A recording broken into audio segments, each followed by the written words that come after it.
Class के अंदर कुछ बच्चे पूजा का बैग लेकर इधर से उधर फेंक रहे हैं। पूजा रोते हुए कह रही है, मेरा बैग मुझे दे दो, मेरा बैग मुझे लौटा दो। तभी एक बच्चा हंसते हुए कहता है, तू गंजी भूतनी बैग लेकर करेगी क्या? तू पढ़ाई लिखाई करके क्या करेगी? गंजी काली कलौठी कहेगी, जा भाग जा यहाँ से। पूजा रोती रही। क्लास में टीचर आ गई। क्या हो रहा है ये सब? देखिए ना मैडम, ये लोग मुझे मेरा बैग नहीं दे रहे हैं। तू फिर आ गई। तुझे मना किया था ना स्कूल आने से। तो जैसी काली गंजी लड़की की वजह से स्कूल में लोग चैन से नहीं रह पाते। चल निकल यहाँ से। टीचर ने पूजा को निकाल दिया। पूजा रोती हुई घर चली गई। घर पहुँचते ही उसकी सौतेली माँ बिमला ने कहा, आ गई महारानी। स्कूल में पढ़ाई लिखाई करके कलेक्टर नहीं बनने का इरादा है क्या? घर का काम कौन करेगा? तेरी मरी हुई माँ। मैं कर देती हूँ। जल्दी कर, बनना तो तुझे नौकरानी ही है। वैसे भी गंजी लड़कियों से कोई शादी नहीं करता। इसी घर में पड़ी रहेगी तो जिंदगी भर। पूजा चुपचाप घर के काम करने लग गई। जन्म के बाद से ही पूजा को कभी कोई सुख नहीं मिला। खुशी नाम की कोई चीज पूजा की जिंदगी में नहीं है। पूजा की असली माँ को एक भयानक बीमारी थी, जिसके कारण उसके सारे बाल झड़ गए थे और तब पूजा भी अपनी माँ के पेट में थी। पूजा को जन्म देते हुए उसकी माँ मर गई और पूजा भी गंजी पैदा हुई। उसके पिता महेश ने कहा, एक मुसीबत गई और एक मुसीबत आई। पता नहीं इस गंजी लड़की को लेकर मैं क्या करूँगा। उसके कुछ ही दिनों में महेश ने बिमला से शादी कर ली और बिमला ने पूजा की जिंदगी खराब करके रख दी। उसे पीने के लिए दूध नहीं दिया, ठीक से पूजा को सुलाया भी नहीं, जिसके कारण पूजा कमजोर पड़ गई। और जब पूजा थोड़ी बड़ी हुई तब बिमला उससे घर का सारा काम करवाने लगी। पूजा ने जिद पकड़ी, मैं घर का सारा काम कर दूंगी, लेकिन मुझे स्कूल जाना है, मुझे स्कूल जाने दो। बहुत मुश्किल से बिमला को मना कर पूजा स्कूल गई, लेकिन वहाँ भी सभी ने उसका मजाक बना दिया। लेकिन पूजा फिर भी रोज स्कूल जाने लगी। अगले दिन भी पूजा स्कूल गई और तभी एक बच्चे ने उससे कहा, पूजा, तुझे पढ़ना ही है तो क्लास के बाहर जाकर बैठ जा। तुझे देखते ही हमें उल्टी आती है। हाँ, हमने कभी कोई गंजी लड़की नहीं देखी है ना। पूजा क्लास के बाहर बैठकर पढ़ाई करने लगी। टीचर ने पढ़ाते हुए बच्चों से पूछा, तो बोलो बच्चों, 10 + 12 कितना होता है? लेकिन कोई जवाब नहीं दे पाया। तभी पूजा ने क्लास के बाहर से कहा, 22 होता है मैडम। सही जवाब। लेकिन तू क्यों पढ़ाई कर रही है? तुझे तो कोई नौकरी भी नहीं देगा। इतनी बदसूरत लड़की को कोई नौकरी देता है क्या? पूजा को बुरा लगा, लेकिन वो कर भी क्या सकती थी। थोड़ी देर बाद स्कूल में एक फोटोग्राफर आया। टीचर ने सबको बुलाया, बच्चों सब लोग आ जाओ, इस साल हम ग्रुप फोटो लेंगे और उसे अपने स्कूल की मैगजीन में छापेंगे। सभी बच्चे हंसते हुए कैमरा के सामने चले आए। पूजा भी चली आई। फोटोग्राफर ने कहा, ये गंजी लड़की भी रहेगी क्या? मैडम, इसे ग्रुप में लेने से फ्रेम खराब हो जाएगा। हाँ आपने सही कहा। इसकी तस्वीर तो हम मैगजीन में नहीं छाप सकते। ए पूजा, ग्रुप से बाहर निकलो। पूजा रोते हुए बाहर निकल गई। इसी तरह पूजा की जिंदगी बीतने लगी। किसी ने उसे प्यार नहीं दिया।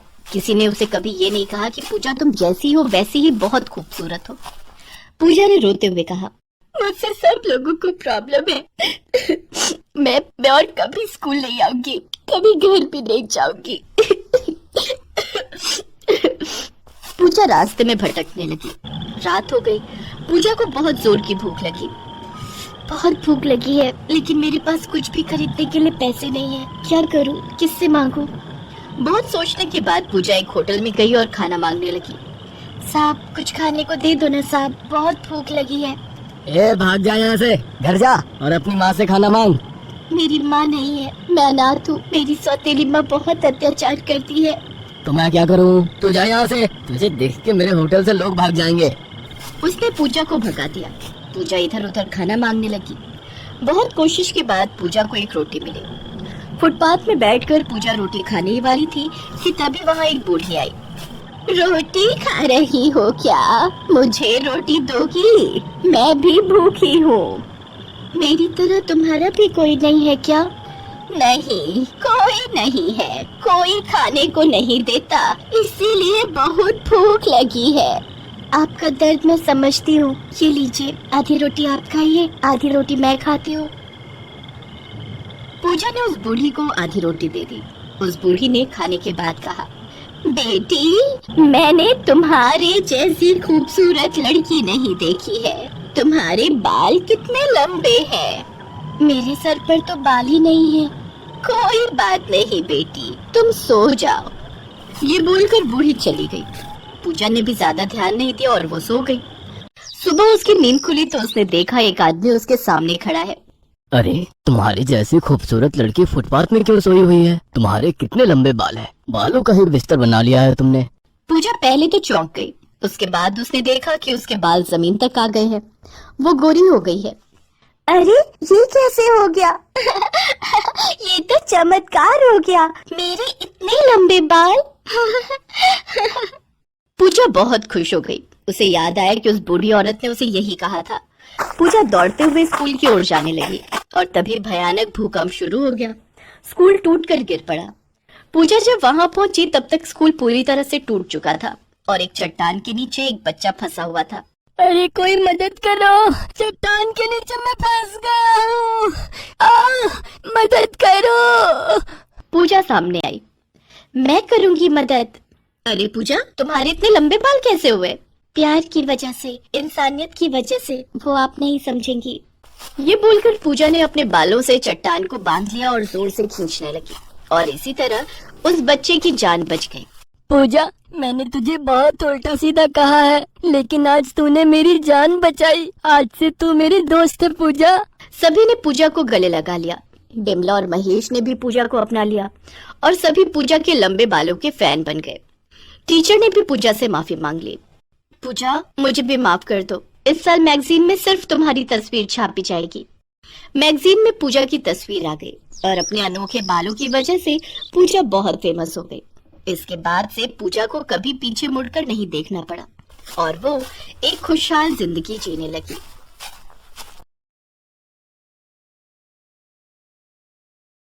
निशु बहुत गरीब थी। वो चौथी कक्षा में पढ़ती थी।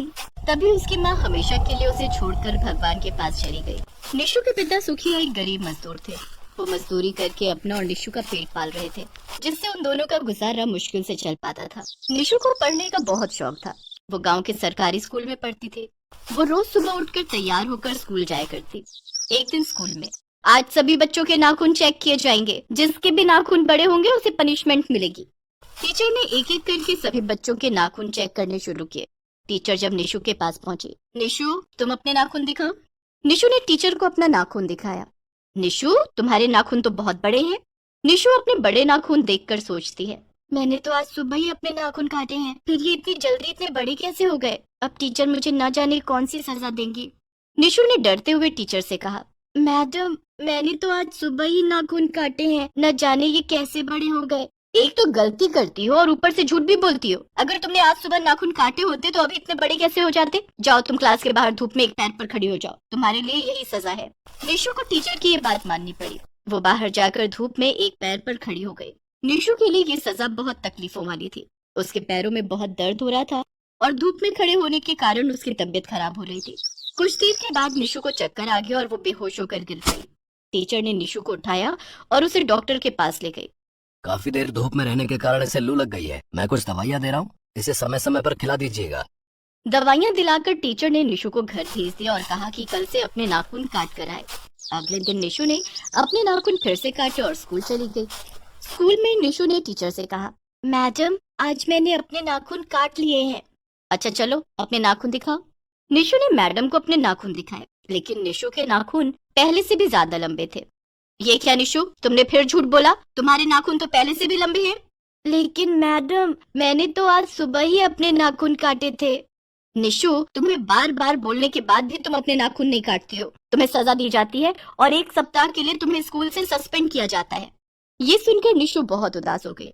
वो इस बात से दुखी थी कि वो 1 सप्ताह तक पढ़ाई नहीं कर पाएगी। निशु को पढ़ाई लिखाई से बहुत लगाव था।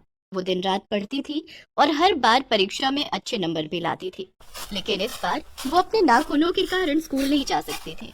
वो उसी समय स्कूल से घर की ओर जाने लगी।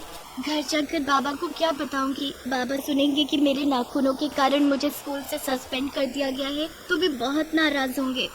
स्कूल से घर के रास्ते में एक तालाब था। निशु उस तालाब के किनारे बैठ जाती है और सोचने लगती है कि आखिर वो अपने नाखूनों का क्या करे। उसके नाखून हर सेकंड एक एक इंच लंबे होने लगे थे और बहुत लंबे हो गए थे। निशु तालाब के किनारे बैठकर सोच रही थी कि तभी उसके कानों में किसी की आवाज। वरदान दिया था कि जब तुम 8 साल की हो जाओगी तब तुम्हारे नाखून बहुत लंबे हो जाएंगे और उनमें जादू भी होगा। अब तुम 8 साल की हो गई हो। लेकिन मेरे लंबे नाखूनों से क्या जादू हो सकता है? तुम अपने लंबे नाखूनों से पास या दूर पर रखी किसी भी चीज को छू सकती हो। तुम अपने लंबे नाखूनों से जिस चीज को छूओगी वो सचमुच का हो जाएगा।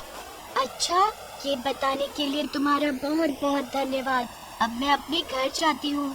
निशु खुशी खुशी अपने घर आ गई। उसने अपनी किताब खोली और किताब में कुछ फलों की तस्वीर छपी थी।